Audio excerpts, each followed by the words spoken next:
Councilmember Phipps, would you like to check your audio? Yeah. Thank you, sir. We can hear you.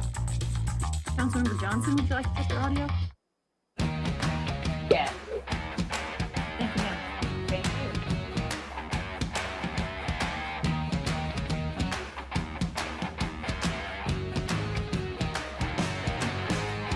Councilmember Aguilera, would you like to check your audio?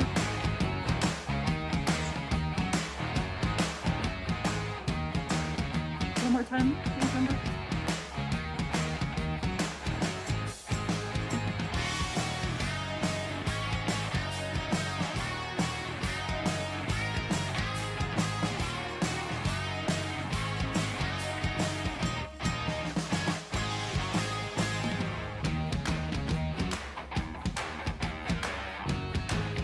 Yes, right. I'm sorry, are you there? It's very faint. Okay, you're a little louder now. There you go. Sure. Yep, we're good.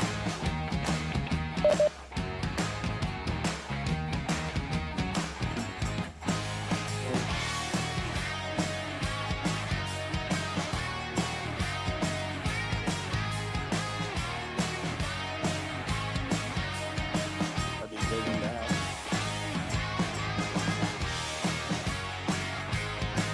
Okay.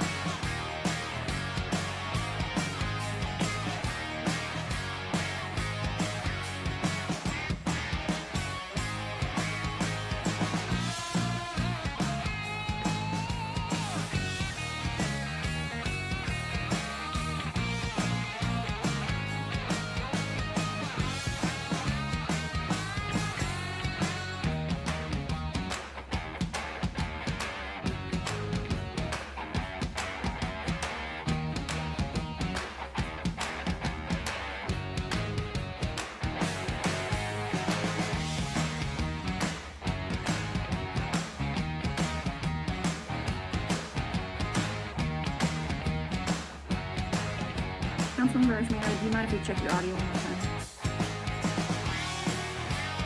Can you hear me? Yes, we can. Thank you, ma'am. Great.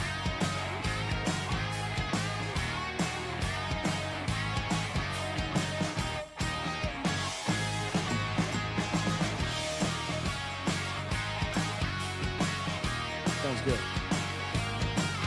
Ready.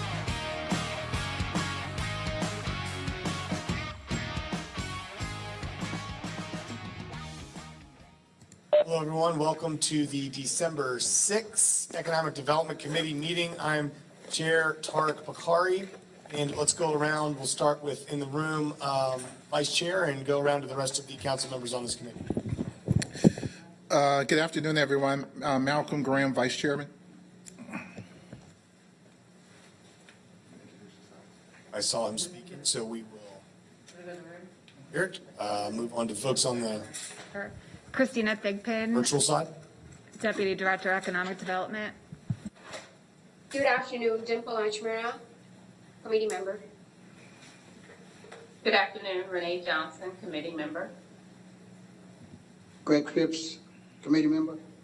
And can we try one more time in the room with Councilman Graham? Yeah, I'll kick it off once again. Again, this is Malcolm Graham, Vice Chairman, and we have some special guests with us She's as well. there. So we'll start to our far right. Good afternoon, Christina Thigpen, Deputy Director, Economic Development.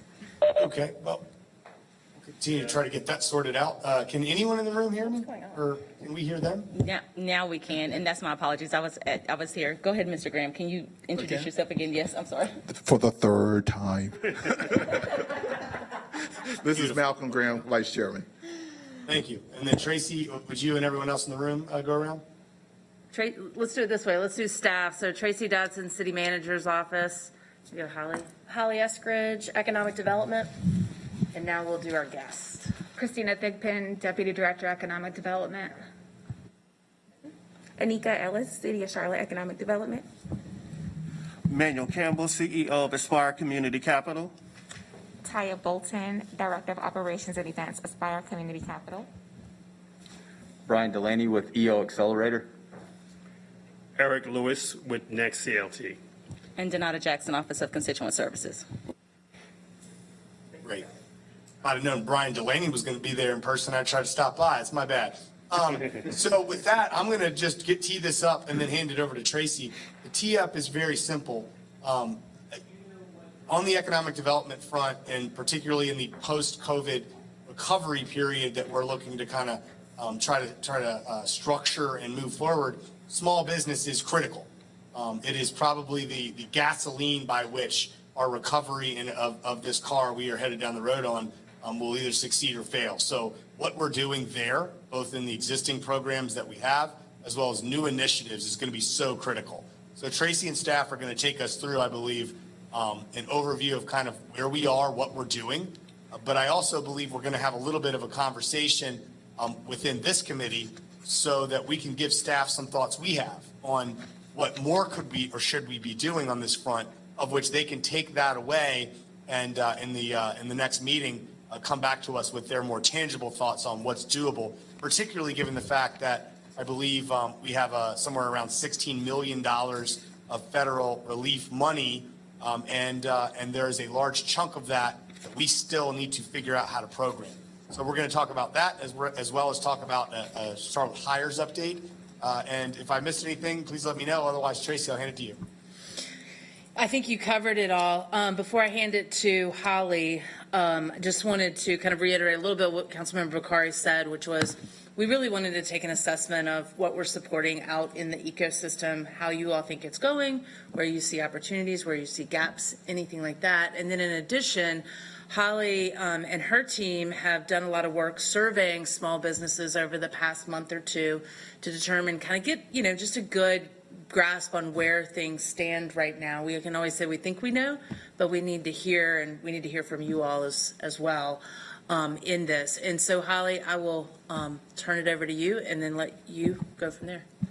Thanks so much, Tracy. We're really excited today to have some guests here. We've worked, it's been very clear from the leadership of this city that supporting small businesses is paramount. And then really looking at how do we support those that are underrepresented founders in this community. And so what we as a city have worked with these amazing partners around the table is really trying to build out what that pipeline starts to look like from just sort of the ideation phase when you think you've got a concept in mind, you want to actually just start the business, to then growing that concept and then actually scaling it to a really strong wealth building opportunity for your company. So, we'll go ahead and get started. We actually will start with BoostPad. Great. Okay, perfect. So we've got Steve Lewis here, who just walked in the door, so that's why I was looking like, I know, right? Steve Lewis here from BoostPad. BoostPad is an organization that I've had the pleasure of working with. Talk about ideation. I remember, Steve, when you came to me with this concept, and now you've built something that is pretty incredible.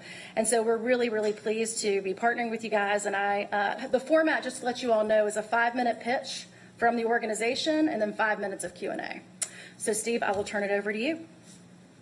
Thank you, Holly. And once again, sorry for being a little bit late, but the traffic on 85 from Atlanta is challenging.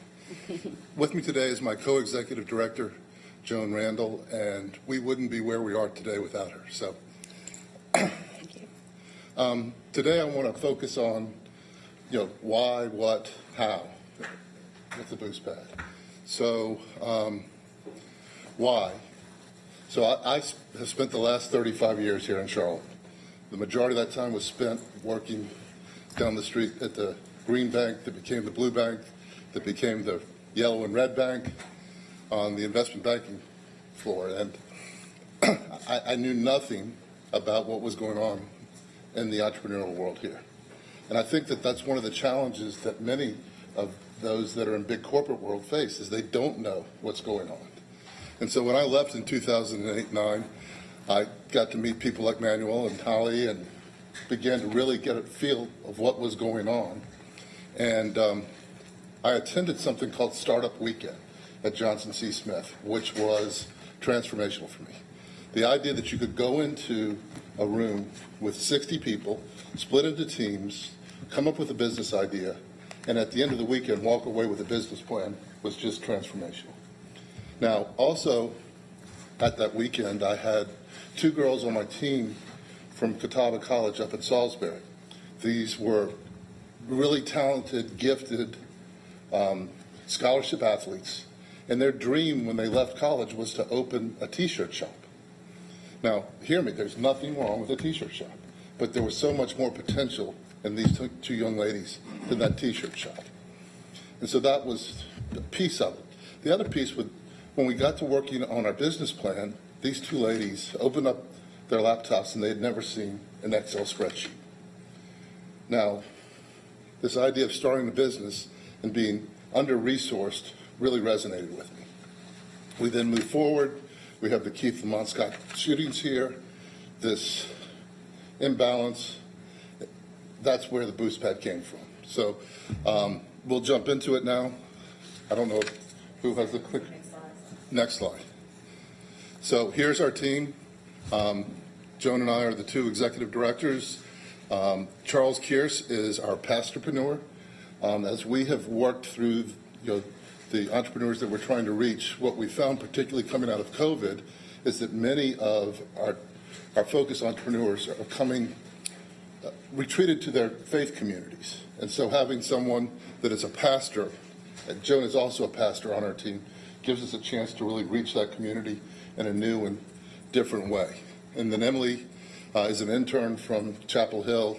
She's a Moorhead Kane scholar and has just been incredibly impactful. Next slide, please. The BoostPad is a bridging organization. What we're trying to do is take underrepresented entrepreneurs, which in our focus is female and minority entrepreneurs. They have a desire, they have an incredible ability, they often lack community connectivity, always lack funding and connectivity to the mentors and other resources in the community. We're also then trying to bring experts and mentors to them. They have this desire to help. These are the people coming out, corporate America, corporate Charlotte, but don't know how to reach the people that need the help. And so that's what we're trying to do, is to bridge these 2 worlds together. Next slide, please.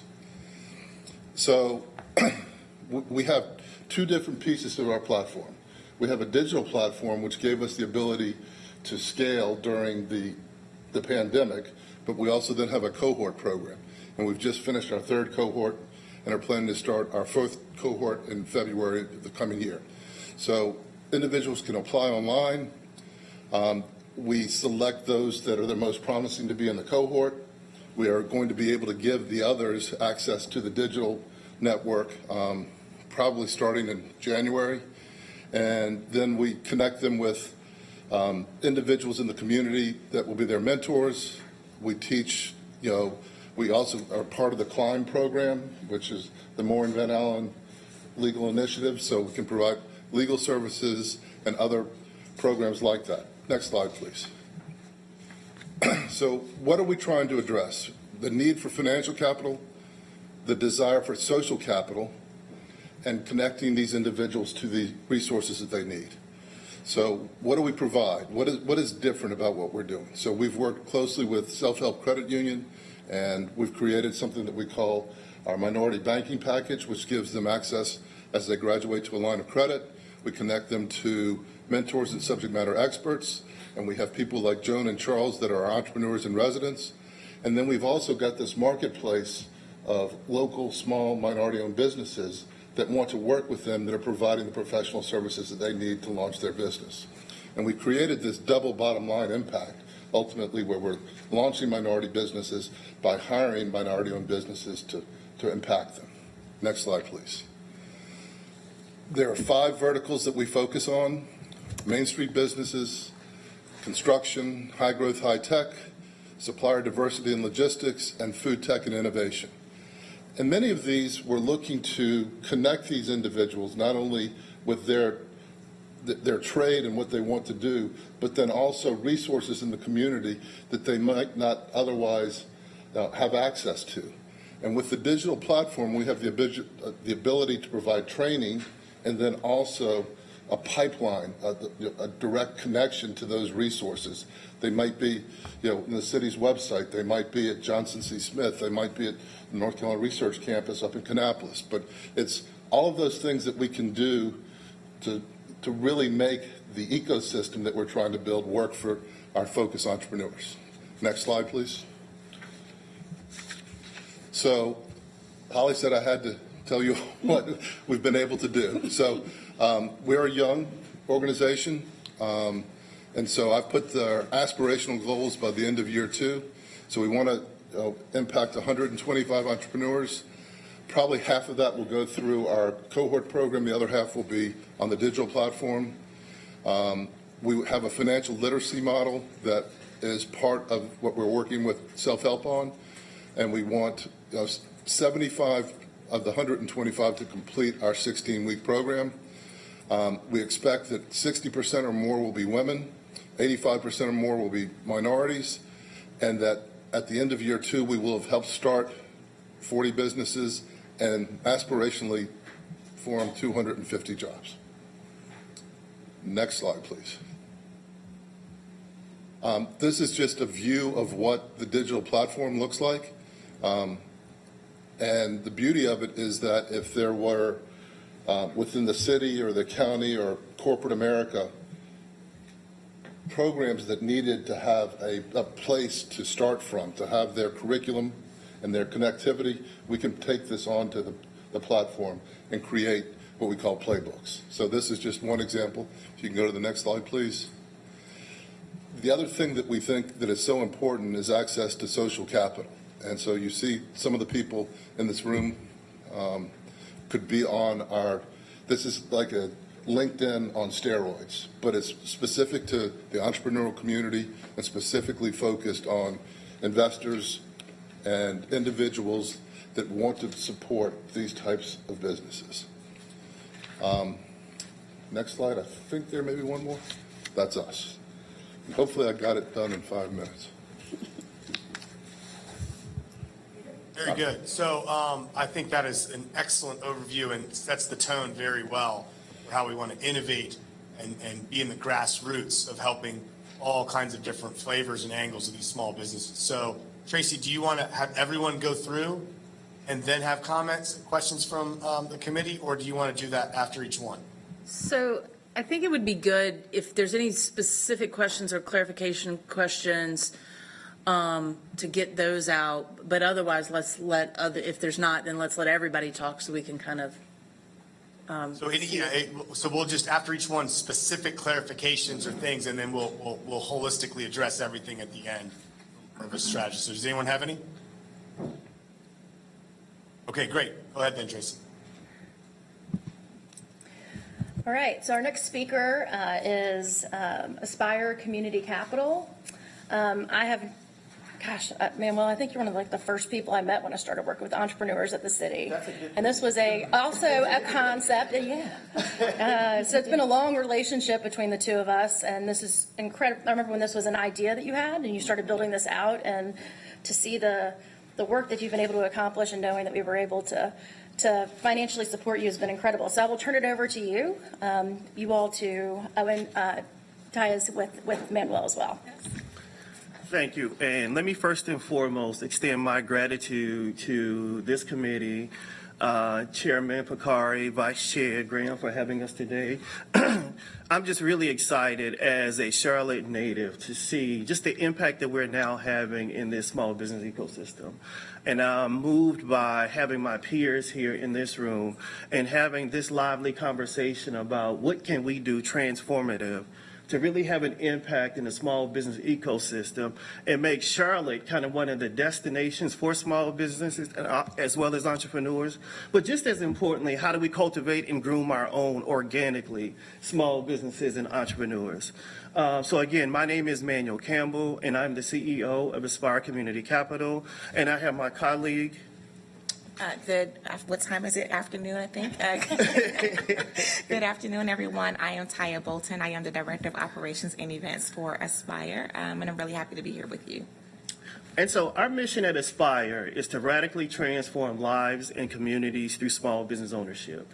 And as I like to share with people, that's what we do. But who we are is really a community engagement organization where we look to provide both programming as well as services that not only provide paths to upward mobility, but also give them direction for wealth creation. And so we look at the impact that we want to have here in Charlotte, and we launched our first Community Business Academy, which I'll talk a little bit more about later on in the presentation. But it just has really been impactful in reaching a lot of the small business owners that we seek to impact and significantly influence through our program and service offering. So next slide, please. So the Aspire experience. So typically when people engage with us on the front end, they join our Community Business Academy, which is our 12-week entrepreneurship training program, where we look at providing our program participants and entrepreneurs with the essential skills that they need to run and grow successful small businesses.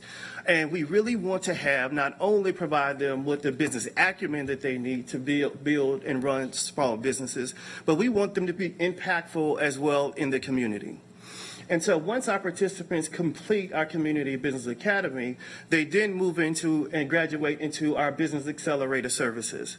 And in our Business Accelerator services, not only do we provide one-on-one coaching, but we've also developed a masterminding focus group where we not only want our program participants to learn one-on-one from our subject matter experts, but we also found it to be imperative for them to learn from one another.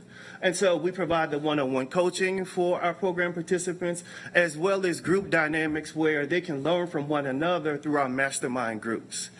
And last but certainly not least is the launch of our microloan fund. And starting February 2022, we will launch our microloan fund, and we'll be providing microloans ranging from $2,500 up to $25,000.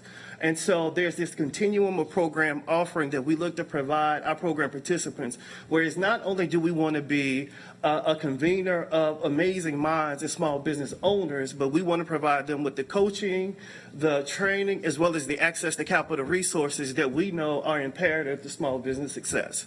Next slide, please. So where we are now is in 2021, and we've launched our Access to Capital program, or started to develop the framework for it, which we'll launch in 2022. We launched our Business Readiness Program, and our Business Readiness Program was partly facilitated through the amazing response that we got from our launch of our most recent cohort, which we ended up offering to Community Business Academy. But what we discovered as we were curating those two respective classes is that there were some entrepreneurs that were still in the ideation phase. And we just have found that those small business owners that receive the greatest benefit from our Community Business Academy are those that actually are already in business. And what we decided to do is then to cultivate and develop a business readiness program for those small business owners that were still in the ideation phase.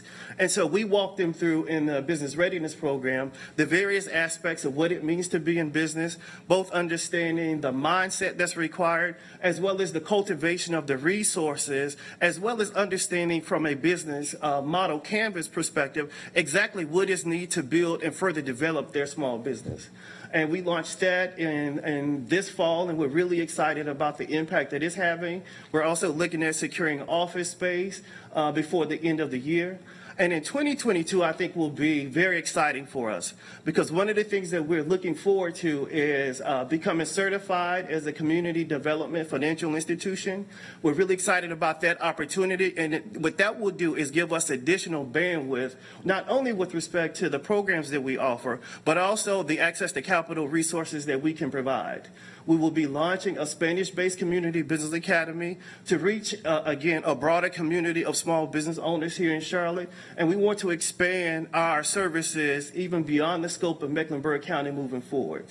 And last, as I said, but not least, is, again, expanding our Access to Capital program in 2023, adding additional staff to facilitate and support the growth of the organization, as well as we look to expand throughout and partner with other entities and programs here in Charlotte. And next slide, please. And as Emmanuel just alluded to, we've had some really great accomplishments since we started this back in 2019. I remember our first class of 8 people.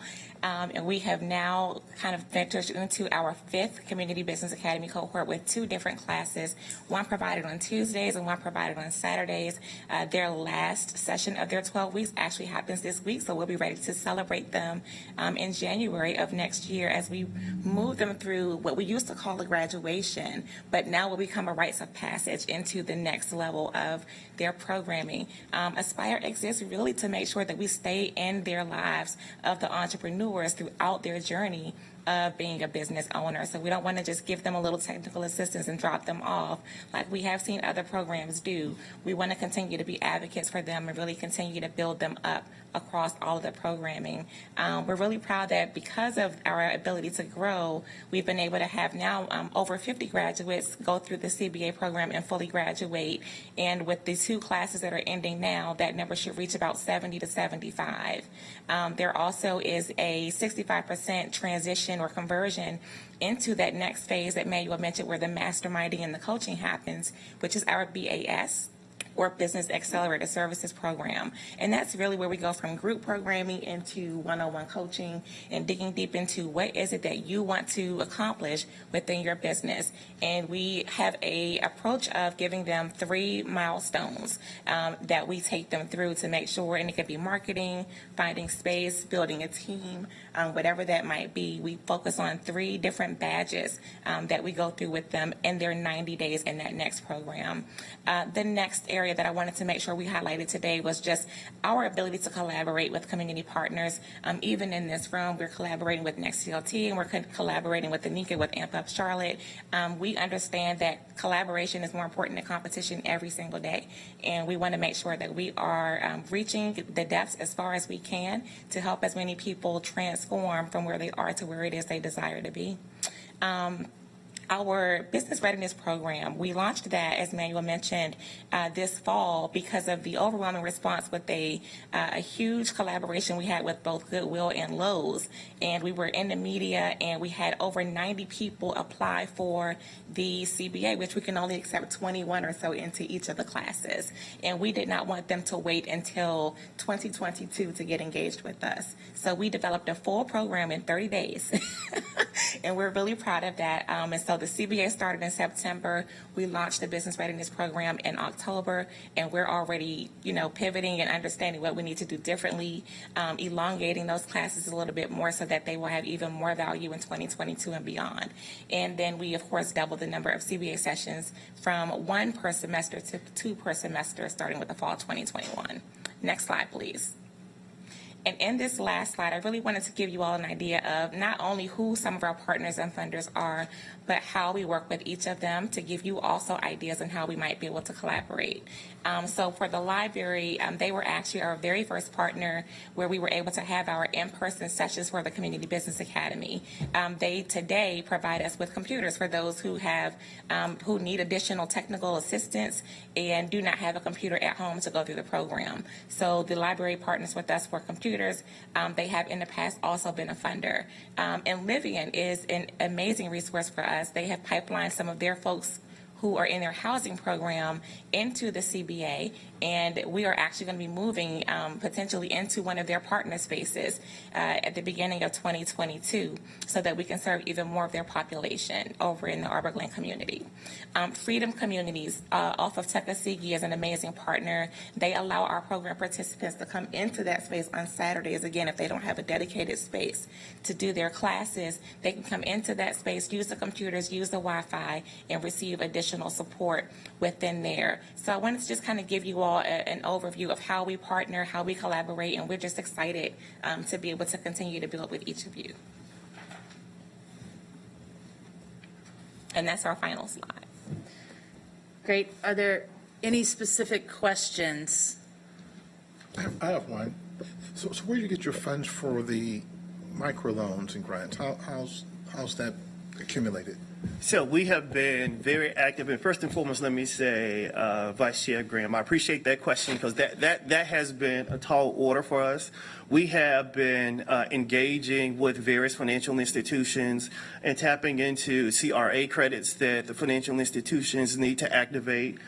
We've reached out to several of our financial partners in the past and helped them understand the addition of our Access to Capital program and how imperative it is for our future growth and sustainability of not only our organization, but also the small business owners that we serve. So we have received amazing support from the financial institutions. Some of our existing donors, as well as individuals, have really stepped up and really are excited about the launch of our microloan fund. Can I ask one more, then I'll be quiet? So help me understand the scale and the scope of the folks that are coming to you with their ideas. So what's the scale and the scope? I'll start off, Taya. Just in respect to where they are in terms of their small business development, I would say that it ranges from zero to, I'm conceptualizing what this business will be to a point where roughly they might be in business maybe 3 to 5 years. And so I would say anywhere from 0 to 5 years in business. Some of them, we've had some participants who are managing six-figure businesses but really don't have the necessary infrastructure to really grow and scale their business. Others are really still in the ideation phase where they're thinking through exactly what this business will be and how do I bring it into fruition. And so that's part of the transformative experience we want them to have while participating in our program. Yeah, and I think the only thing that I would add to that is that I think what I'm most proud of being part of the Aspire team is how intentional we are around finding and connecting the dots for people. So the program is actually licensed by a company out of New Jersey, and they accept any and everybody who comes through and requests to be part of that program. We have understood that we see people kind of have hiccups and their heads explode when we start talking about numbers when we're about halfway through the Community Business Academy. So we continue to just kind of understand where people are when they come in and how to curate the classes.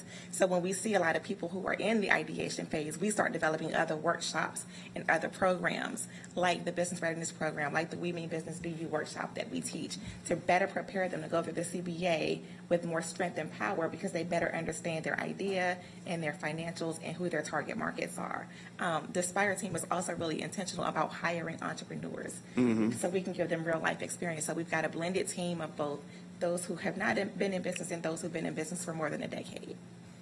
And Vice Chairman Graham, I'd just like to add that specifically with respect to us becoming CDFI certified, because what a CDFI certification allows us to do is any private sector dollars that we're able to raise within the Charlotte community, the federal government will match those funds dollar for dollar for the purpose of us providing microloans. So we're looking at not only the capacity of what becoming a certified CDFI will allow us to do, but the impact of what becoming a certified CDFI would do, not only for our organization, but all the partners who are here who have businesses that come through their respective programs that need access to capital.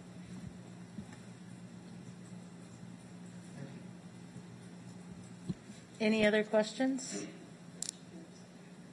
Councilmember Phipps, did you have a question? Yeah, I wanted to follow up on Mr. Graham's question. I don't know if the information is proprietary or not, but I was interested in knowing how much in available capital funding do you have right now? That's highly classified and prepared. Oh, okay. No, it's not.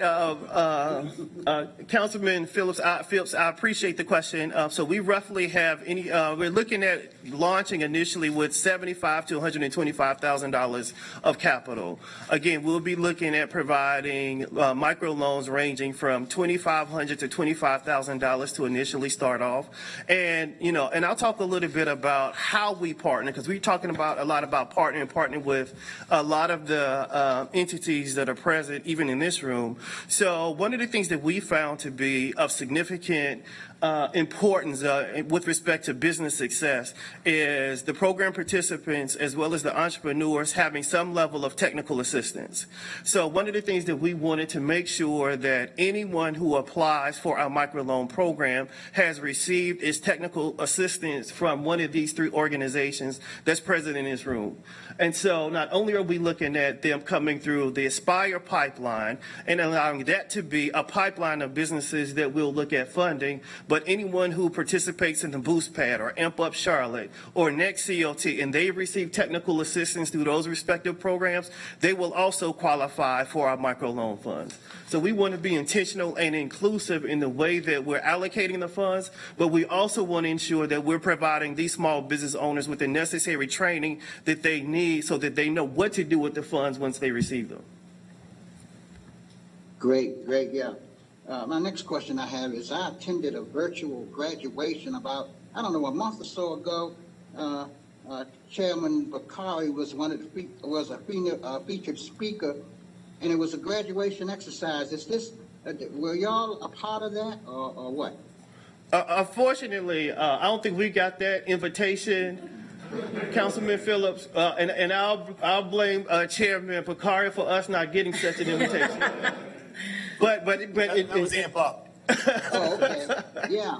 I mean, that was very lively. I mean, I thought it was a great, so this is the kind of thing that would be occurring also with Aspire in terms of graduating from the program and moving on to other phases.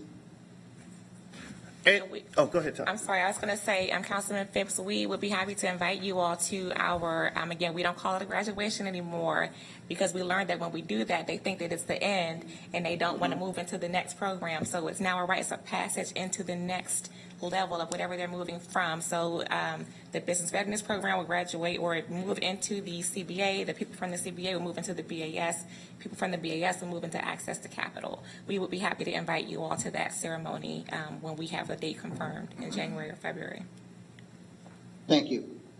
You're welcome. And just to add some additional color to Taya's insightful perspective, just around not having it be a graduation, but kind of a rites of passage, our goal is to remain a part of these small business owners' lives for 3 to 5 years. Because as Taya talked about earlier, our intent is not to have them come through our program and then stop. Because if that happens, I think that we have failed them. And so we have to figure out a way, and we're thinking about collaborative ways that we can remain engaged with these small business owners. How can we provide them with other opportunities to sell their service or expand their product offering, not only within the Charlotte community, but the Charlotte community and beyond? And therefore, our resources that we have committed to helping them needs to grow beyond the initial engagement of where they may enter our Community Business Academy, or even as they move through our Business Accelerator services into our access to capital. Because we need to maintain the relationship and be responsible and committed to their growth and development, not only as entrepreneurs, but also as individuals.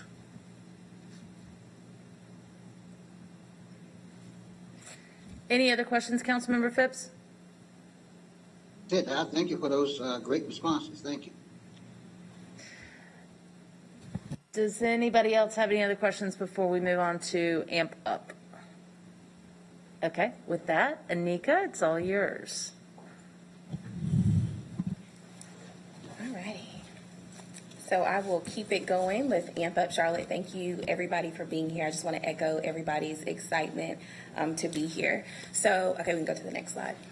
So I'll start with just an overview. This is our AMPUP pitch here that I'll just go ahead and read. AMPUP Charlotte is a City of Charlotte business growth program that utilizes the NRI's award-winning streetwise MBA curriculum to prepare Charlotte's minority business owners for expansion through business development services, mentoring, targeted training, and access to large corporations for contract and procurement opportunities. So AMPUP is a program that's aimed at businesses that are at that point where they are ready to scale their business. So AMPUP is for ethnic minority business owners. It's for those that have reached that $175,000 in annual revenue.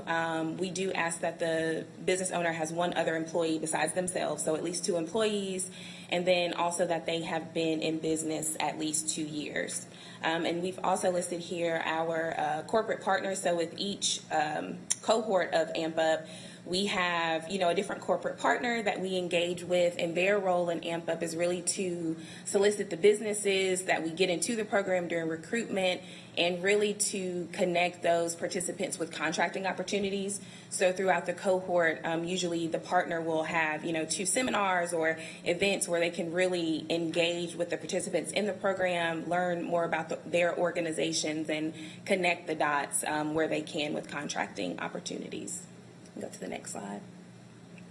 And this slide really lays out that Enterprise curriculum. So we work really closely with Enterprise as well as our instructor who delivers the curriculum throughout the cohort. As you can see here, the main modules focus on business strategy and leadership, financial management, sales and marketing, and then resources. And all of the components you see below, each of the components are wrapped into every single module that the participants will go through. So for structure, the AMPUP cohort, as I said before, it's 7 months, and they do meet bi-weekly in a large group where we incorporate, guest experts and the live case studies. But then on that off time, they're also meeting in smaller CEO mentoring groups, meeting one-on-one with instructor and other items. So it's pretty time intensive for them. And the main output for AMPUP is, of course, what we call a 3-year strategic growth action plan. This is a plan from the beginning of AMPUP that the participants are creating, reiterating again and again as they receive feedback from the instructor and, guest experts. So once they get to the end of AMPUP, they have a tool to take with them as they continue to, reach those goals and get to where they set out to be. And go to the next slide. And here we have some AMPUP metrics. So we graduated our fourth cohort of AMPUP. In November, we had 16 graduates in the cohort, and we now have 55. So we have 55 small businesses that are now part of that AMPUP alumni network, is what we call it, that we continue to keep engaged with one another. And also we have some annual report card data. So on a yearly basis, Enterprise submits or they send out surveys to our AMPUP alumni to track, where the business is, how they're doing, up to 3 years after they've graduated. So this is 2020 data. Our 2021 report is actually due to be available in the next few weeks, but this is the 2020 data. As you see, we've got 71% reporting maintaining jobs or adding new positions, 115 jobs created or retained, and then they also report on their total value of government contracts, institutional contracts, and corporate contracts. And I think another highlight of that report is just tracking, how much of that staff is hired from the local community. And that's the end of my slides for AMPUP. So before we go to questions on AMPUP, I do have to brag on Anika a little bit because she's been with us and our team for less than 2 years, isn't it? Yep. And has been promoted recently into running this program for us. So thank you for all the hard work and great job. All right, any questions on AMPUP? Quick question. So how many of the businesses actually work on one of our corridors of opportunities? And if you don't have the number, I'm just kind of curious. Where are they located at? So I don't Any of have the that. businesses? I don't have it on hand, but that is something we can get back to you on for sure. Okay. Yeah. So are there a number of storefront businesses, or give me a profile of the business classification of who you Sure. have? So I would say about 80% of the businesses. I'm just thinking about the current cohort. I'm not sure about the alumni, but current cohort, most of those businesses are storefront businesses for sure. Mm-hmm. Yeah, I'll be curious to see where they're located and whether or not there's any correlation between their businesses and if they're working from one of our corridors of opportunities. For sure. And if they're storefront businesses, I know we got an affordable housing crunch, but I'm also sure we got affordable leasing issue as well in terms of. Yeah. Yeah. So in terms of leasing, because we want these businesses on our corridors of opportunity for sure, And if they can't get there because the lease is out of the whack, then I would kind of just want to kind of know how we're thinking about Tracy resolving those issues in 2022.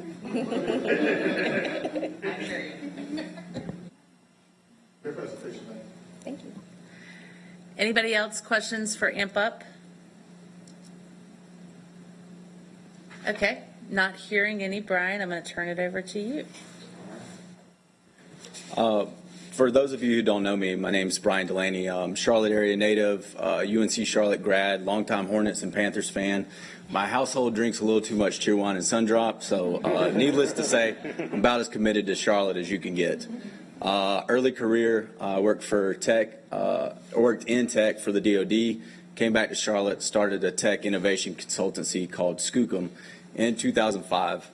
We were fortunate to grow and scale the company to a few hundred people with locations in multiple cities. My co-founder and I exited in 2019. So while that certainly sounds like a success story, I have to tell you, entrepreneurship is incredibly difficult, and it's exceedingly more difficult in this town.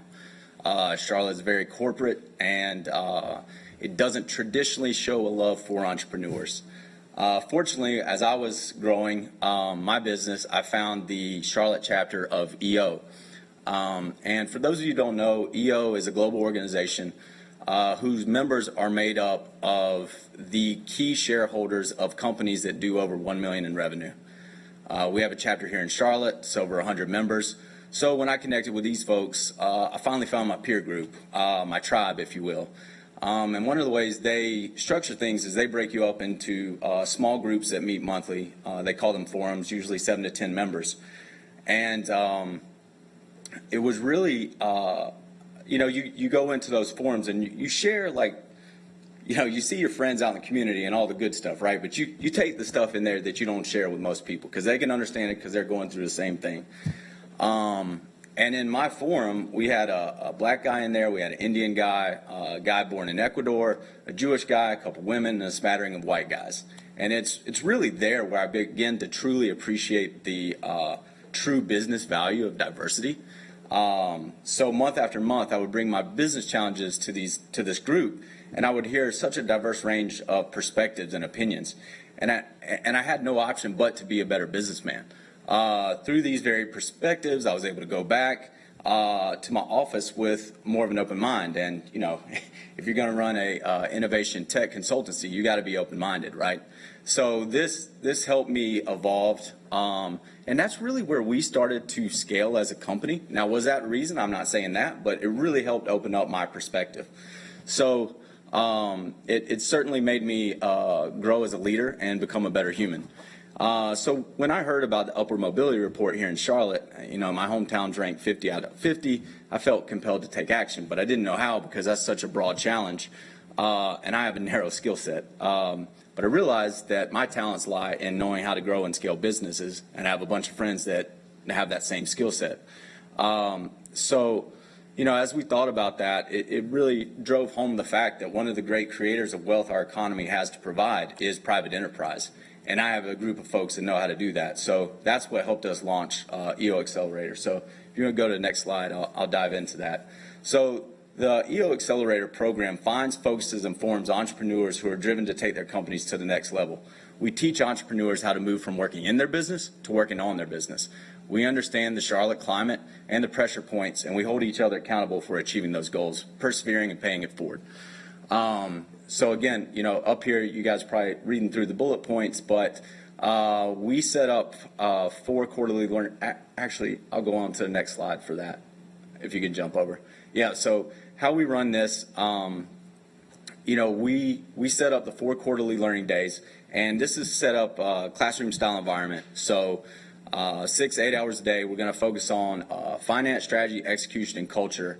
Because these are 4 things that are pillars of all businesses. It doesn't matter what industry you're in. You have to master these if you're going to scale. We also break them up into what we call monthly accountability groups. Usually 4 to 6 participants in that group, led by a coach who is an active entrepreneur. I know I said here in the document that the coaches are above the 1 million revenue mark. Most of the coaches are entrepreneurs beyond 5 million in their business. we felt it was important to have that gap in revenue because you can reach far enough back to help coach people through that. Our organization is all volunteer-based, set up as a nonprofit, so every entrepreneur that's helping to coach is volunteering their time. Our board is volunteering their time. We really build this community aspect around entrepreneurship because it is such a lonely experience, especially in Charlotte. So having social events, have learning events, bringing these folks together, letting them create that entrepreneurial networking group. Next slide. So a few years ago, we were lucky enough to partner with the Alliance in the city to form the ScaleUp Charlotte initiative. And the benefits have been really incredible for the participants. And I think the union's been beneficial for everyone. But anyone is able to join the EO Accelerator Program, but the ScaleUp Charlotte scholarships are awarded to business owners that meet the diverse business owners that meet the revenue requirements to be in our program. And the recipients receive a partial scholarship towards the cost of the program. We run this as a 3-year program with $1 million in revenue being the graduating mark. So if you graduate early, that's fine. We want that. And then you also get a membership at the investor level for the Alliance for a year. And within that, and I think this is one of the most amazing benefits of this scholarship package, is you get to go on the fall leadership planning trip, and it's paid for by the Alliance, and the Exploring Economies trip, and also access to the quarterly investor meetings. Now, for those of you who aren't entrepreneurs in the room, this is so incredibly valuable to be in the space with corporate leaders that run our community, and you kind of remove the facade, and now you're just on these, you're just meeting people and connecting with them and finding out who that real person is. And so much business has been driven from this. We need to find more of this in our city. How do we take the corporate leaders and pair them with the small businesses so they buy from them? That goes a long way towards solving that capital problem. Let's see here. All right, we'll go to the next slide. So this is just a quick snapshot of our program, people who have been in our program. Like I said, we're targeting $250,000 in revenue at the minimum threshold to get in. We try to scale folks up past $1 million in revenue. Our numbers vary because we're constantly bringing people on, constantly graduating people, but any given time it's between 30 and 50 Charlotte-based entrepreneurs, 56% women-owned businesses, 72% diverse, meaning non-white male, industry agnostic, and participants are 4 times likely to hit $1 million in revenue when they're in a program like this. We graduated 20% of our members last year, and this year we're on pace to graduate about 40%. And again, I define graduation as over $1 million in revenue. But this program is not for everybody, and not everyone graduates, and that's okay. We're unapologetic about that, right? Not everybody's meant to scale a business, or maybe they got the wrong business and they pivot out of that. I think one good success story of someone not graduating is DeAndrea Salvador, who, if you guys know her, she's now part of the North Carolina State Senate. And she has a real passion for small business. And so she reached out to our group as they're looking at legislation, which I think is a really powerful testament to this, that you don't just have to build $1 million business for this thing to be impactful for you. So, you look through this list or these faces, it's very diverse. Each one has an incredible story. I know we don't have enough time to share it, but I think the closing thought I'd leave you all with is when we focus on shared experience of entrepreneurship, I think we're able to transcend the structural and societal boundaries that restrict economic mobility. And we support each other and motivate each other, and then they go back into their disparate communities and create jobs, impact, and opportunity that will ultimately build wealth that shifts the economic climate of this region. At scale, I think this program has potential to lead to significant development, economic development through the small business community. That's what I got. Thanks, Brian. Any questions for Brian before we move on? Anybody? All right. Good job. Eric, we'll go to you next. All right. Thank you, Tracy. Thank you, everyone, for giving us this opportunity to really share what an entrepreneurial ecosystem is, right? So, at NextCLT, we are actually working at creating the next generation of businesses owned by, and I'm pretty clear about this, untapped, talented Black, Indigenous people of color. And I use the word untapped because these businesses are really excellent. They just need access. And you heard it in everybody's presentation about social capital and economic capital. So NextCLT focuses, hyper-focused on the Black because in that area, we actually have the least amount of access to social and financial capital. Next slide, please. So when you think about NextCLT, we actually focus on that whole robust pathway of getting of those high-performing businesses. The initiative was birthed out of just being accessibility to movement. What we identified was that we could have in our ecosystem businesses owned by Black, Indigenous people of color who have great credit and cannot get access to capital.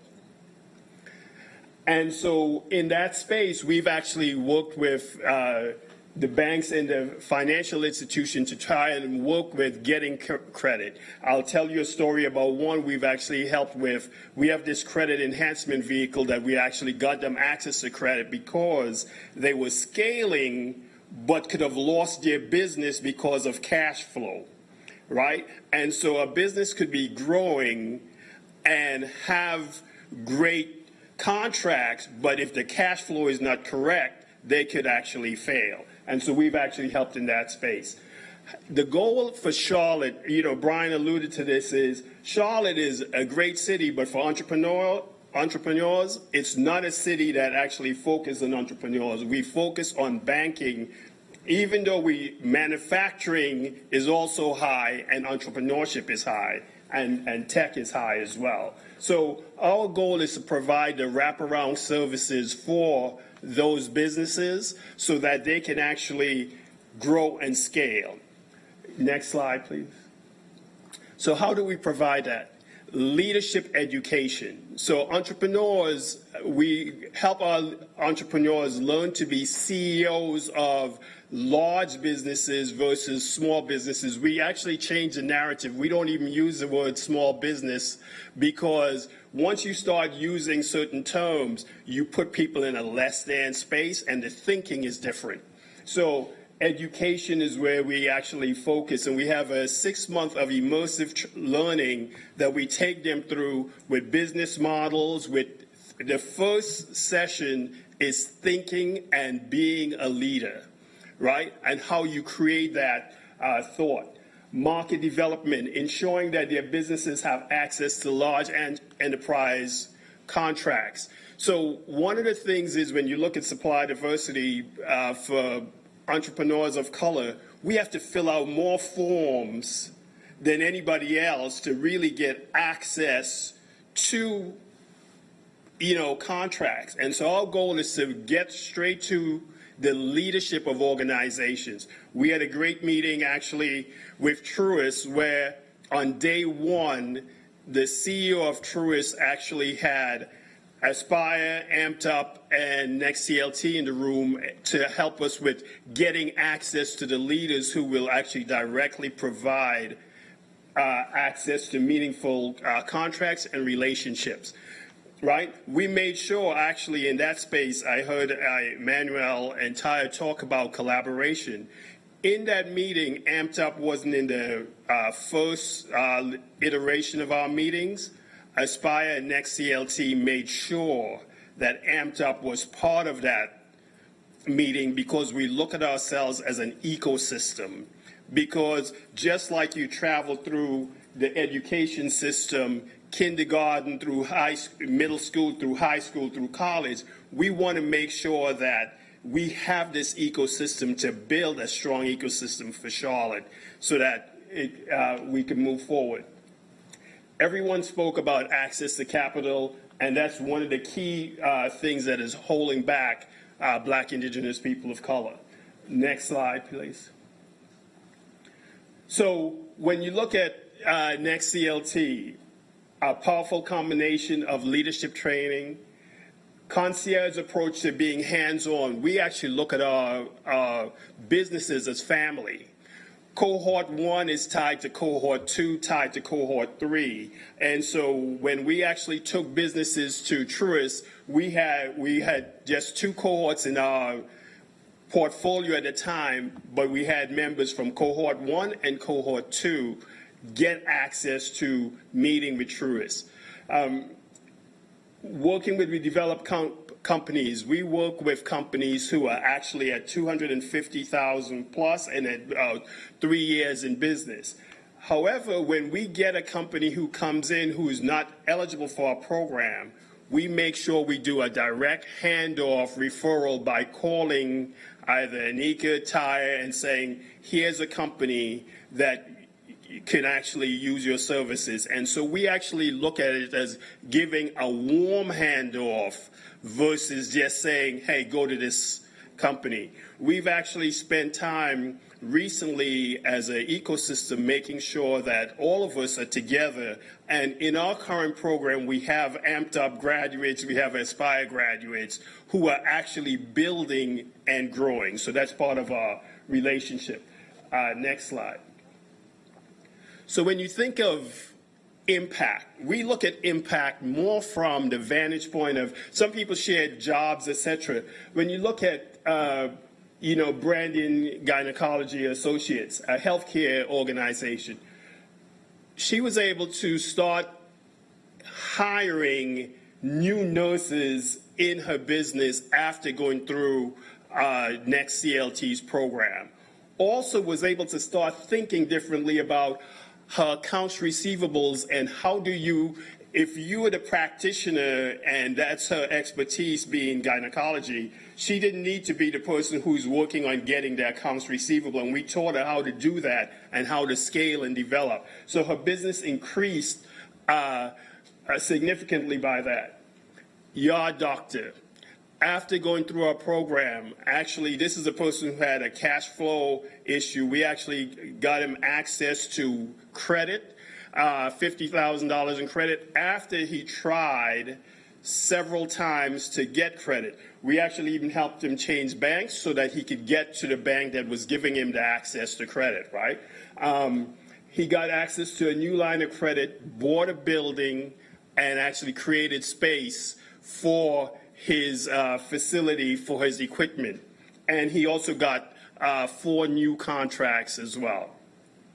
Rents collaboration. Actually, rents collaboration has been, I think, in every program in here. However, he just got 10 new clients and increased sales by 46%. With revenue of 141%. So what you see is he continues to take advantage of the ecosystem. And when I say advantage, from a positive vantage point of working and making sure that he keeps building. When you look at NextCLT and you look at the impact highlights, this is just a smorgasbord of like a sample set. However, when you look at this ecosystem, we need this ecosystem in Charlotte so that entrepreneurs can be successful. This getting an opportunity to present here means that you are actually taking and looking at building this ecosystem for stronger growth, because 20 years from now, we should be seeing generations of new entrepreneurs. I'll go back to your doctor, for example. In our program, your doctor, his daughter, sat in every immersive learning experience because he plans to pass his business on to his daughter, right? By the way, she's working on a PhD at this present time. And so she I sat in with her and her father in banking so that the banker could then make sure they had credit because they were growing. However, I mentioned the cash flow. Had they not gotten that infusion of cash flow, they could have actually lost their business because they couldn't make payroll, etc. And so we were intentional about making that happen. But we are actually creating legacy businesses, and Yard Doctor is just one example of that taking place. And next slide. Any questions? Any questions from the council members? All right. Did you have a question, Councilman? Okay. So I'm going to ask Holly to go over the survey results really quickly because I think that'll also help inform our discussion.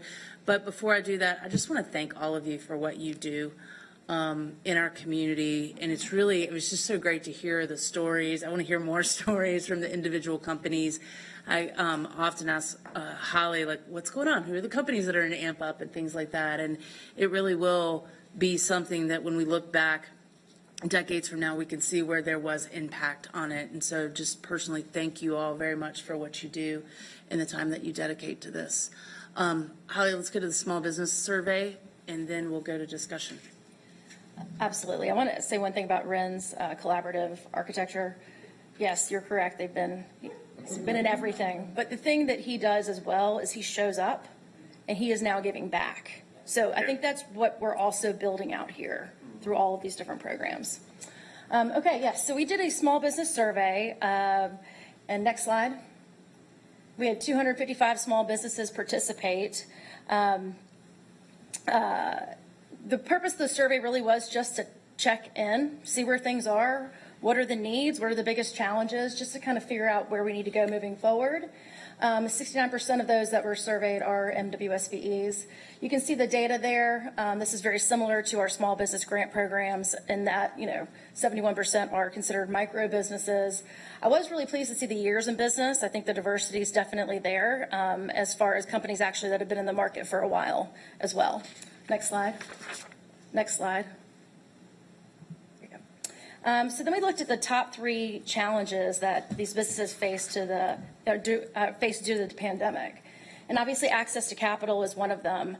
And you'll see when I go into the next slide, I have some thoughts about that too. I don't think it's just in the sense of like grants and loans. I actually think it is more in the sense of customers, which you've heard every single person around this table talk about. That's a really big deal. Staffing shortages, that should not surprise anybody. I know that is something that through the Hire Charlotte program, that is something that is being discussed there as well. Increase in revenues and business growth. Access to customers, which is, again, I think directly related to the first item. Really knowing how to market their business, and then business education and training. So those are the question was the top 3 challenges. Those are the main ones that came out. Next slide. So then we asked them, what are some of the current resources that, you would use? What kind of support do you need? And then it goes to that access to customers and services. Again, something you've heard around this table. You saw it, I think, show up twice on the previous slide. And then there's things like business network development, access to investors and funders, really working with like-minded entrepreneurs. But that's intentionality as far as that networking and those connections. I think everybody in this room has really talked about that intentionality. Mentorship is a big one. Legal assistance. Yes, we were very, very pleased to have the CLIMB program in Charlotte, but more things like that. And then access to incubators and accelerators. And then going into Councilmember Graham, you talked about the affordability of space. That is one that came up both in just criteria where you could select it and actually in written narrative as well. Next slide. So when we're looking at where do we want to go from here, really just looking at that data and really trying to figure out what are the next steps that will make the biggest impact in this community by the city of Charlotte. And so we're really very, very grateful to have these 5 partners here. Eric, you did a great job. You talked about, elementary school, middle school, high school,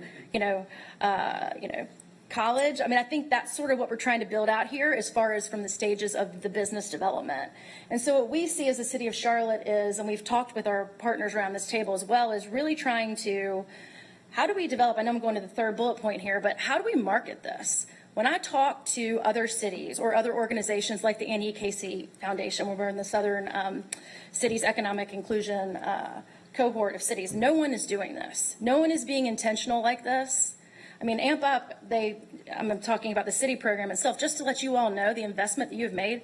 There are cities like Austin, Texas, they just take our model and they implement it the exact model now. We are literally NRIS's signature program as far as what they have in different cities.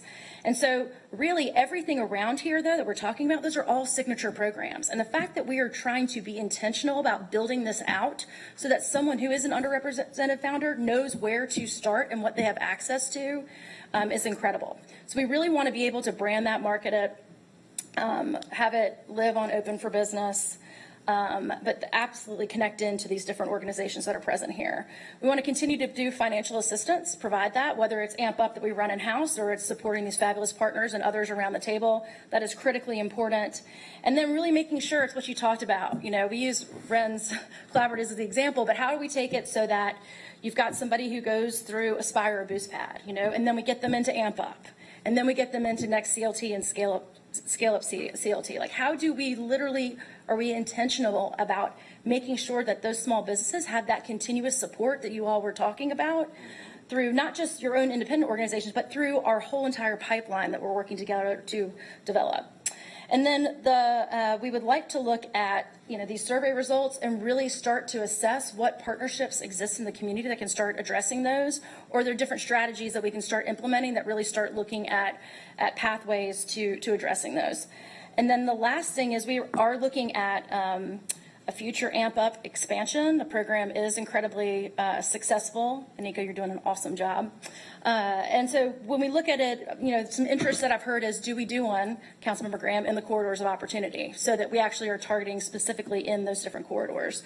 Do we do one that's for women founders? We don't have anything specific in this community that's just for women founders. And I've heard a lot of female founders saying that they would love to have an AMPUP that's just female founder cohort.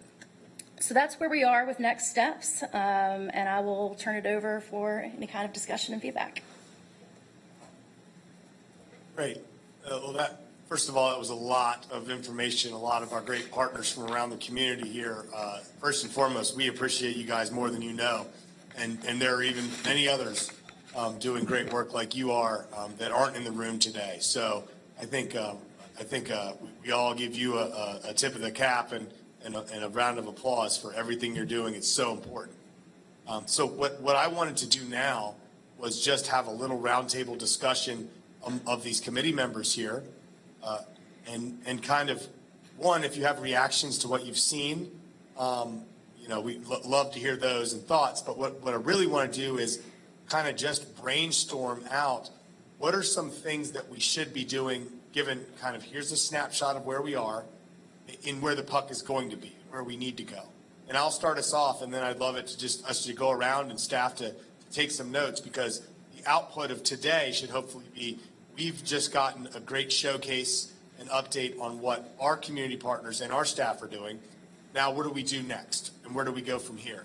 And I think it's really simple for me, which is, one, how do we continue to support the organizations like the ones we've just seen and the others that do similar work through our programs, through our general fund, through our ARPA dollars, so that they can continue to be more effective. And I believe that truly the angle there just needs to center around pathways, connectivity across the ecosystem, not having 18 disconnected but great things, but how could we have 18 things plus we found 2 more that there was a gap, and we built around those, where, as Holly said a minute ago, we're flowing from one program to the next where it makes sense.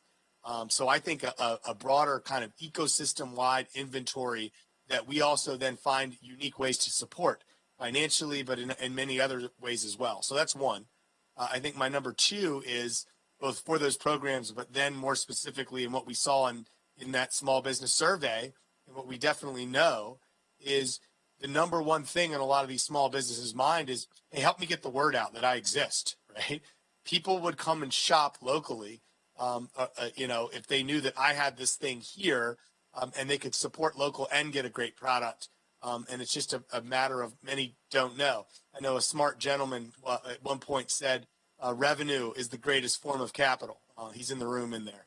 But it's truer words were never spoken. This is where the Charlotte Regional Business Alliance can also come in and help us as we look for opportunities to take some of our large corporates that are incumbents and open up their balance sheets and their supplier programs to start doing business with facilities and support and vendor risk management and cybersecurity tools. So there's a lot we can do from a widget-based kind of center of excellence that we can really prepare folks for the new normal future after COVID. So those are my three big items I'd love for our takeaways to be, but I'm going to pause there and let the rest of the committee members weigh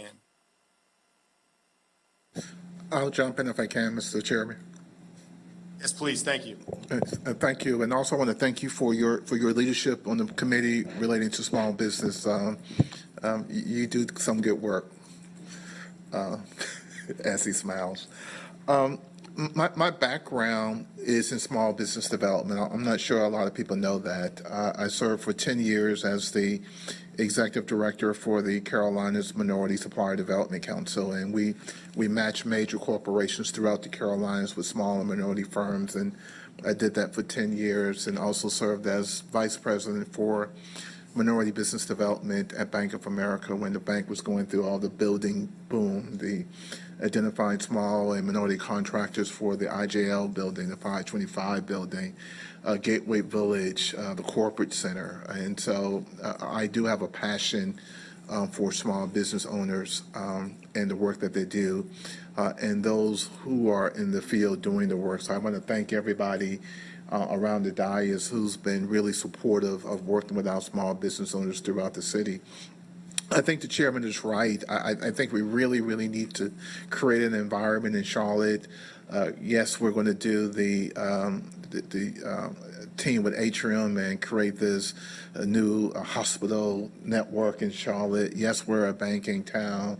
Yes, we have a lot of call centers in Charlotte, but it would be really, really nice if we can somehow change the gas in our car from open for business and really make that a signature program throughout the city where everybody can buy into the city, the county, corporations, other nonprofit institutions, and really creating a climate throughout the city where we foster the growth and development of small business owners. I think that's something we should try hard to do, utilizing the funds that the chairman has indicated that we have to our disposal to really do something different.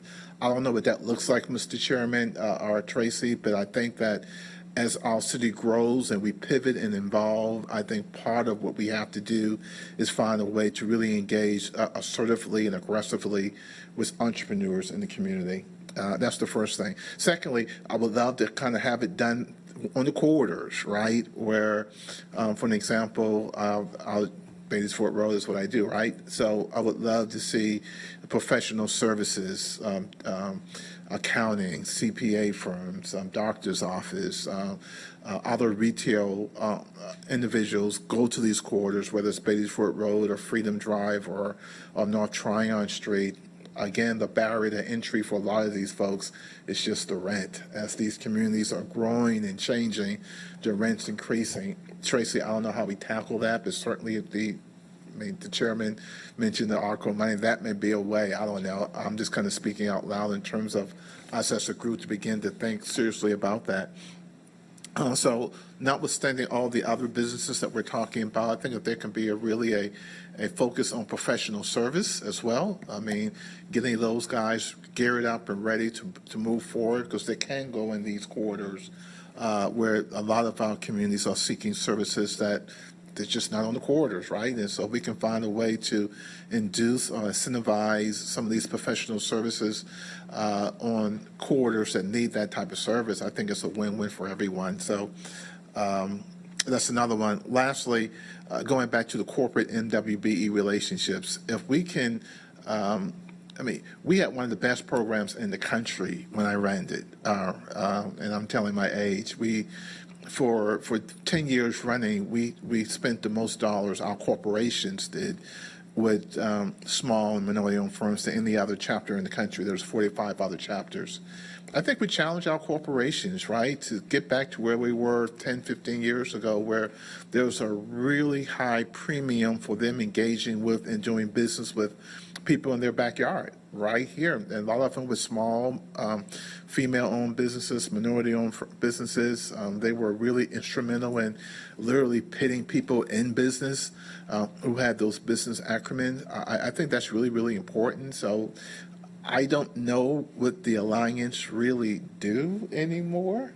I know the Charlotte Chamber of Commerce had a very visible, active, and engaging small business program when it was in existence, and it really made a difference. And so just kind of getting some clarification from the business organizations in the city, how and what are they doing that they can partner with us, or what they're doing independently of us to accelerate the utilization of small business owners in this community. I think that's really, really important. Lastly, but if you're dealing with small business, if you're a small business owner, if you're an advocate of small business, everyone knows what the problem is, which is the access to capital, right? If you don't have any gas in the car, I don't care how shiny the car is, it will not move. And so it's the same thing for small business owners. They got to have gas in the car. They have to have access to resources, i.e. money. They have to be able to go to a bank in a banking town to get a loan to start a business without going through 80 pages of applications and 10 background checks and, putting up your firstborn to do it, right? I know I'm exaggerating, but the point is, in a banking town, we should find a way to make that a lot easier for those who want to get into business to receive the dollars that the banks themselves said that they want to lend out. And so how we do that, Mr. Chairman and Tracy, I think it's things over the next couple of months as we move forward as a committee, we really should be really engaging. We really should invite the Alliance in here as well.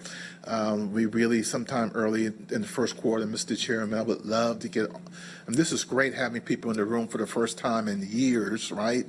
But there's so many others. Is SCORE still in business? What's the Alliance still doing? I mean, there's so many other folks that we can get in the room and we create an atmosphere where we're very intentional about saying, listen here, we understand the banking, we understand Atrium, we understand the Panthers and the Hornets. Let's focus now on small business development in our community. Thank you.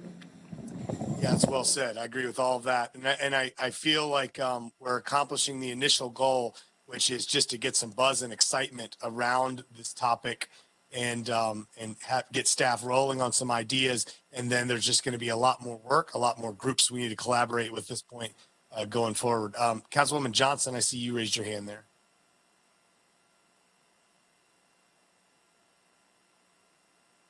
I did raise my hand. Thank you. And thank you for the presentation. This has been wonderful. I have so many questions and just kind of processing all the information that we received. First of all, do any of the organizations serve nonprofit organizations?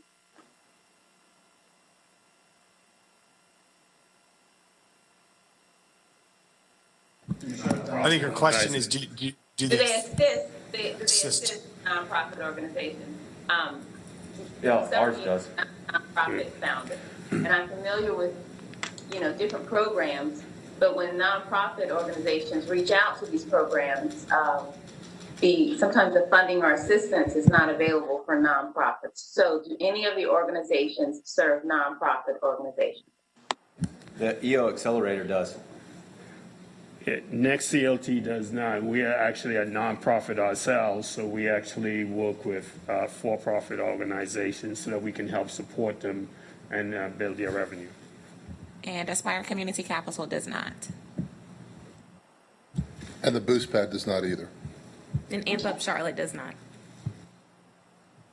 So Tracy, that may be an area that we can take a look at assisting business owners because there are gaps for nonprofit founders.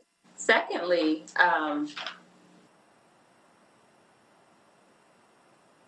these 5 organizations that are at the table, we appreciate the work But as Councilmember Graham and I believe Mr. Bakari has also said, there are other organizations. How are we as a city getting this information out, or being intentional about getting the information out, or being intentional about letting other organizations know that we're looking to support? I can think of, I went to an open house for the National Institute of Minority Economic Development. They have a partnership with UNC Charlotte. They've been around for 35 years. They're doing great work. So are we partnering with that organization? The NEO Foundation is one. And Inmates to Entrepreneurs, they're doing the same type of work. So how are we opening up access to all of the organizations, or giving organizations an opportunity to engage with the city? I know I connected a couple of the organizations to Steve Coker. Is the ED department, are we working with Steve Coker, who's over CDI? I just think a way to be very intentional in bringing all these resources together. Again, this is great services, but how are entrepreneurs aware of this? I'd like to see a repository of information. I went online and looked at the charlottebusinessresources.com, and there's also Open for Business, the city site. So it's just a lot of information, a lot of moving parts. It's like a 1,000-piece puzzle. It would be great if business owners, if there were a website or a repository of information of where they know that they can get information, and that's for the business owner, but also for the organizations that are serving these businesses. If we could really collaborate and have that repository of information, that would be great. So go ahead. I'm sorry if you want to respond. No, I was going to say, Councilmember Johnson, so Open for Business was created last year, I guess, as trying to be a convening umbrella platform. Charlotte Business Resource was created before that, and now we're trying to bring the two of them together so there's not multiple sites out there. And a lot of what you're talking about is kind of what we've been trying to do. I'm going to kick it to Holly to allow her to provide some more information on that. Sure, thank you. Those are all great points, Councilmember Johnson, and I will tell you that partnerships, one of the things that we hear continuously, you looked at Charlotte Business Resources, which we are merging into Open for Business, but the strength of Charlotte Business Resources is because there's over 25 partners that literally work seamlessly together to support small businesses in this community. And they're academic, they're government, they're nonprofit. And so, that partnership, that collaboration is not going to go away. And then talking about next steps, when I really started looking at, we're just starting sort of this initial building out of this pathway and this pipeline. And so you're correct. I mean, there are 5 around this table. That is just the absolute beginning. And so we absolutely need to do more to literally market this in the community, to brand it as something that is signature for Charlotte and our small businesses in this community, and pull in those different organizations that have something that is, a type of accelerator or development program for a small business owner. But as far as, the diversity and the intensity, as far as collaboration and with partners in this community, we really have an amazing foundation. But again, I know I really do take a lot of pride in that, because that is something that, again, I think Christy Floyd on our team actually just was on a call last week, really trying to people are saying, how did you get this done? Where everybody truly works together as one. And so we have so much to build on. I feel very, very positive about the future. And you should be proud. This is a wealth of information. It's a lot of information. I'm just saying, if we're intentional about building out this website and being, and having a repository of information, even if we did a small business fair and bringing some folks to the table. I think NextCLCT mentioned that there are organizations that aren't eligible for his program, but they do a warm transfer to other organizations. So I don't know if there would be some type of screening or filter. So an organization, when they look up, starting a small business in Charlotte, if there's might be eligible to receive help from. But I love the idea, and I'm excited about it. I just know that we need to be intentional and focused on marketing the information and making sure that business owners know. I also wanted to add or to piggyback off what Councilmember Graham said as far as the affordable office space. And he's absolutely right. I was shocked when I moved here from Ohio that I couldn't find like free meeting space. You know, even the libraries, I think there was like a $40 per hour cost. So if there was some co-working space, if the city owns space that we could, you know, lease to nonprofit organizations, or again, affordable co-working space. I asked Mr. Bakari about some co-working space before, and it's out of reach for, well, the one we discussed was out of reach for small organizations, grassroots organizations. So I'm looking forward to being a part of the committee that really, really delves in or dives into assisting nonprofit organizations. You know, I've been consistent about advocating for small businesses and grassroots organizations. So this is an opportunity for us to really assist.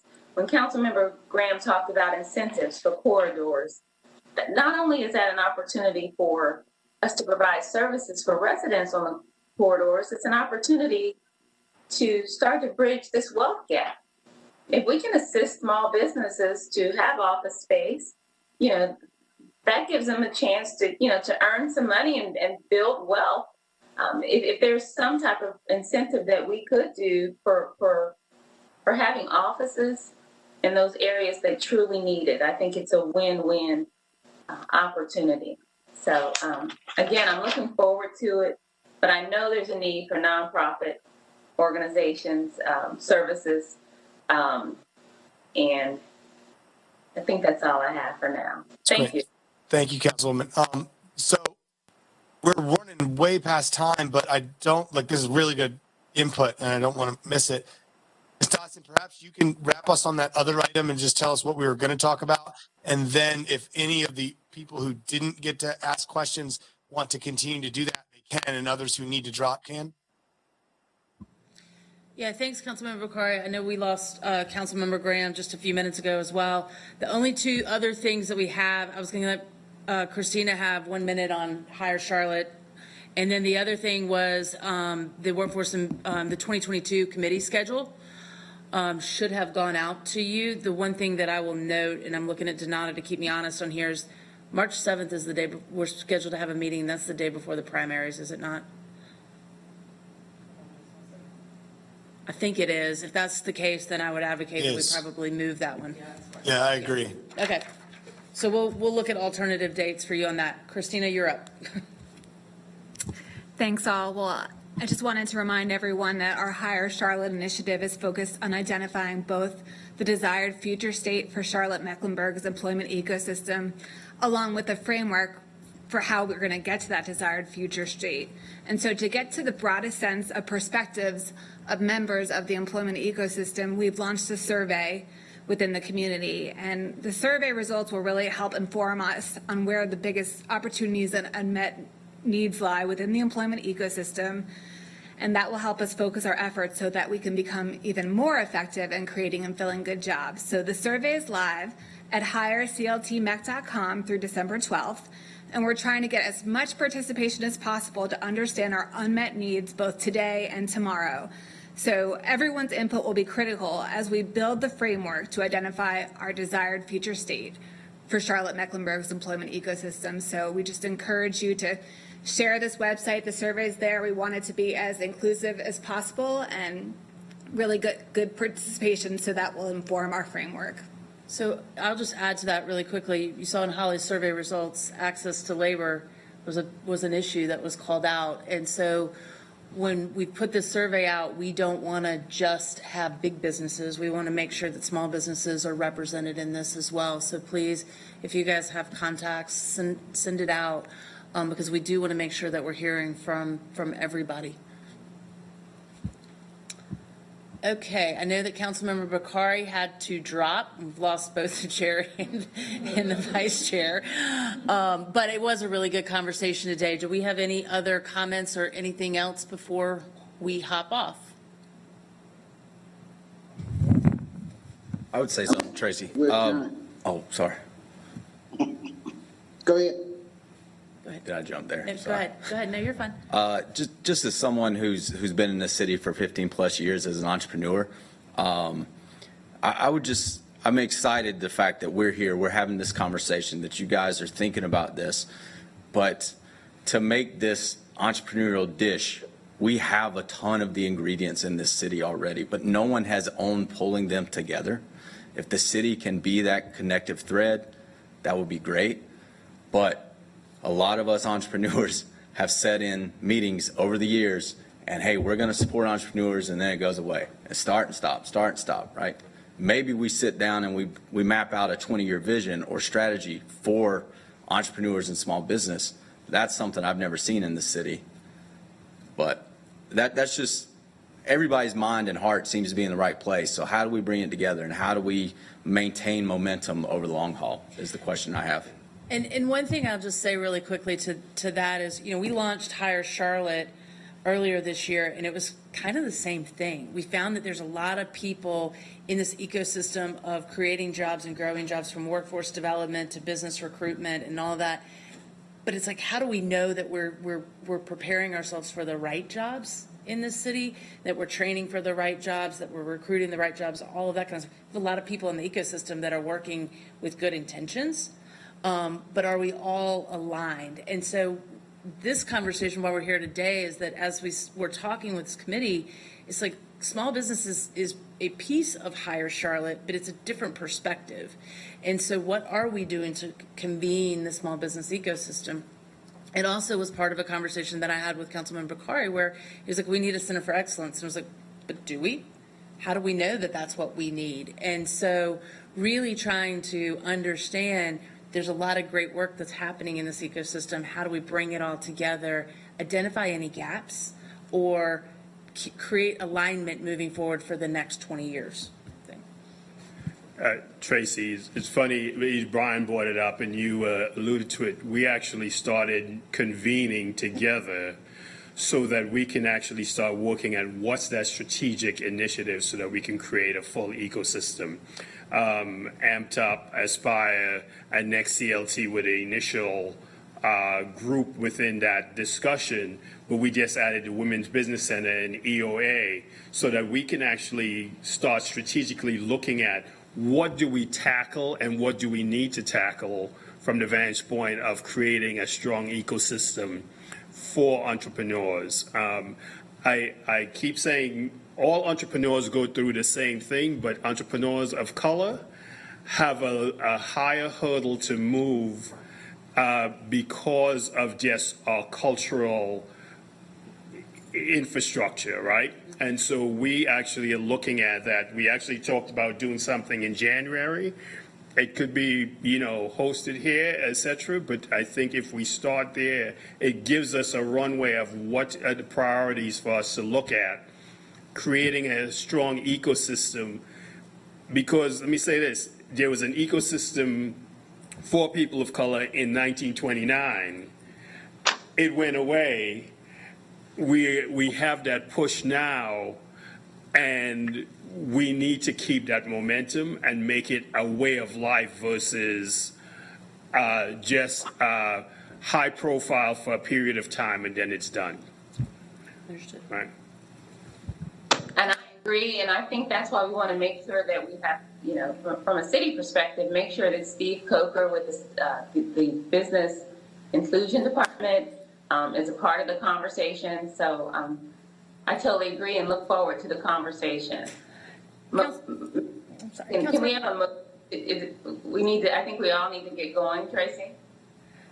Yes. So we probably need a motion to adjourn. Do we need a motion? There's two of them. Oh. You can just. You said. We can just end the meeting. Okay. Go ahead. Thank you. Thanks. Bye-bye.